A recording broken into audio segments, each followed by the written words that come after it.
le 7. Ah, je trouve ça bien, ouais. Très bien, vous insistez sur le 15. La famille Abrivard. Moi, j'oublie Abrivard. Peut-être avec un autre Mathieu aussi. Non, c'est une famille formidable. Une famille en or. Elle départ dans 150 mètres. C'est la dernière déjà. C'est fou. 16h10, c'est déjà la dernière. Heureusement, il y a beaucoup de courses tout à l'heure. Lupman au galop, là. C'est là. Non, il est au galop. Là, c'est au galop, les amis. Là, c'est au galop, les amis. Là, c'est au galop. De faire un faux départ. Non, non, faux départ. Faux départ. Oh là là. Non, non, je pense que. Ouais, il y a un problème avec Lupman là. Ouais, il s'est débarbouillé dans les brides de la voiture. Oh là là, la bride. La bride est tombée. Bah là, on est mal. Là. Ouais, la bride est accrochée à l'autostart. On est mal quand on s'appelle Bernard Mas, parce que faut pas que le mort il sorte de la bouche, la bride est accrochée. Il faut que la voiture s'arrête vienne doucement et que quelqu'un vienne vite. Voilà, il y a un ami qui vient. Je regarde Wellstam. Oh là là. Il perd la bride et il n'aurait plus du tout pour le tenir. Il faut vraiment qu'il y ait quelqu'un. Bravo, non, c'est Eric Raffin. C'est Eric Raffin, c'est l'autre. Il faut vite descendre et remettre la bride. Allez. Voilà, c'est fait. Jean-Pierre. Je vais vous dire qu'il n'a pas dû être heureux dans le sulky, Bernard, parce que imaginez qu'il se débride complètement. Il fallait vraiment tenir. Il n'y a plus rien pour le tenir. Le mort dans la bouche. Oui, mais il fallait garder le mort dans la bouche, parce que si vous n'arriviez pas à garder le mort dans la bouche, il se retrouvait sans rien du tout. Et alors là, moi j'ai déjà eu le mort qui est tombé sur le poitrail et grâce au mort contre le poitrail, j'ai pu continuer comme ça et m'arrêter. Vous avez vu les épaules et les bras que vous avez, Pierre Joseph. Un athlète grec décadent.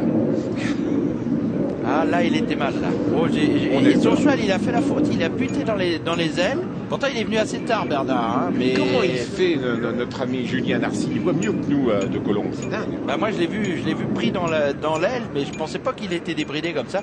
Et c'est en passant la tête sous l'aile qu'il a réussi à se défaire la bride. C'est Lemierre, c'est le commissaire qui vient aider, non? Oui, Pierrot Lemierre, peut-être à droite. Oui. Bravo. L'homme qui aimait bien aller à Yvonne-les-Bains quand j'étais tout jeune, en culotte courte. Ah oui, il avait des choix. Il aimait bien le meeting de Yvonne-les-Bains avec Jean-Yves Rayon en particulier. Il fait du commerce, beaucoup de commerce avec les chevaux. Bernard Mas, donc le frère de Gérard, le musclé, qui a été une vedette à Vincennes. Le chauffeur de l'autostart, messieurs, a bien fait de ralentir tout doucement comme ça. Oui, bravo. Oui, bravo. C'était bon. Bravo. Sûrement sur les ordres de Jean-Pierre Le Gardinier. Oui, puis même de Bernard Mas, là, ils ont dû bien voir tout de suite qu'il était en grosse difficulté, on va dire. C'est le moins qu'on puisse dire d'ailleurs. Hein. Ouais. Ah, j'ai déjà vu des chevaux passer sous les ailes de la voiture. C'est Jean-Michel Bazir, un coup avec. Et Pierre Lévesque. J'ai eu peur qu'il soit décapité pratiquement ce jour-là. Avec l'amiral Mosin, messieurs. L'amiral Mosin. Avec l'amiral Mosin, ça c'était Bazir. Et là. Et Jos Verbeek également qui avait vécu ce cas de figure. Le petit cheval, à mon avis, regardez, il va venir et d'un seul coup, il va prendre la main un petit peu de Bernard, il va couler la tête sous l'aile de la voiture. L'aile est haute là. Regardez, l'aile va retomber. Je sais pas s'il a pas pris. Il a déjà passé. Je sais pas s'il a passé l'encolure déjà là. Mais je sais pas s'il a pas pris l'aile sur la tête. Non, je pense qu'il a passé sous l'aile et après il a remonté la tête. Regardez, hop, et là il est accroché. Bah oui, il a remonté la tête et il était de l'autre côté avec sa tête. Et comme la voiture, l'aile, elle a tendance à remonter un petit peu. Vous avez vu à l'étranger avec les virages relevés, la voiture bat d'aile. Non, l'aile s'abaisse dans le virage pour qu'elle reste toujours à la même hauteur. Et regardez, à ce passage-là, l'aile remonte à la corde. Et le cheval va passer en dessous sans vraiment avoir l'aile complètement devant lui. Et quand l'aile va redescendre, comme il baisse la tête, il passe en dessous, et l'encolure va être arrêtée par l'aile. Et l'aile rebaisse, et là, il la prend sur la tête. Et ça accroche la bride. Voilà. Oh là là là là là. Vous avez vu la hauteur de l'aile à cet endroit-là? Bah oui. Alors qu'à l'étranger, avec les virages relevés, l'aile a tendance à s'abaisser.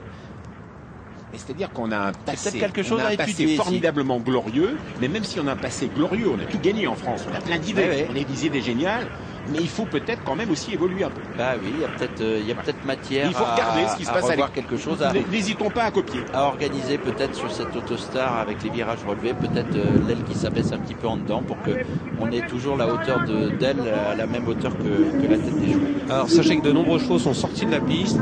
C'est le cas du numéro 15 Uléo, c'est le cas du 11 Euronometro, c'est le cas d'Ulysse du camp d'Elios le numéro 6, c'est le cas d'Ungaro Mali numéro 2. Franck Ouvry qui était tout près de Bernard Mas lors de l'incident. Il y a quand même beaucoup de chance parce que là il était vraiment mal embarqué. Là, fallait pas que le cheval donne un grand coup de tête en l'air pour que le mort parte de la bouche, parce que Il n'a pas dû passer un bon moment, Bernard. Je peux vous assurer que dans le sulky, il n'a pas dû passer un bon moment. On sent un peu seul au monde hein, dans ces cas-là. Oui. Oh, il doit avoir les mains qui tremblent un peu. Parce que là, le mort sortait, le cheval donnait un grand coup de tête en l'air, le mort sortait de la bouche, comme la bride était prise dans l'aile. Et là, il n'y avait plus de commande possible. Hein.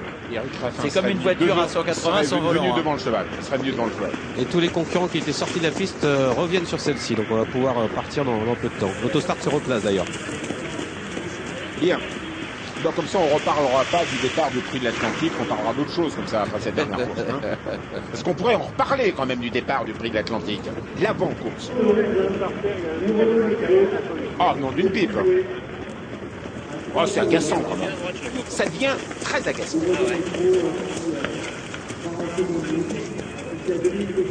Allez, on se regroupe une nouvelle fois. Là, démarrage de la dernière course. Bernard était venu assez tard avec son cheval, mais je crois qu'il va venir encore plus tard. Ah bah, il a dû se sentir. Oh, il a dû se sentir seul. Hein. Oh, il n'a pas dû être heureux pendant le temps. On doit le trouver long dans ces cas-là. Ça a duré quoi, on va dire. Moi, je suis beaucoup plus terre à terre. Je vois une baisse de code terrible sur le numéro 8, de 22 à 13, quand même assez important sur le numéro 8. Jorgen Wellstone. Ah oui, revenons à nos moutons. Ah oui, c'est pas les turfistes français qui jouent le numéro 8 forcément. Hein. Ça, c'est du bon argent. Hein. Qu'en pensez-vous, Julien? Bon argent, le 8 quand même.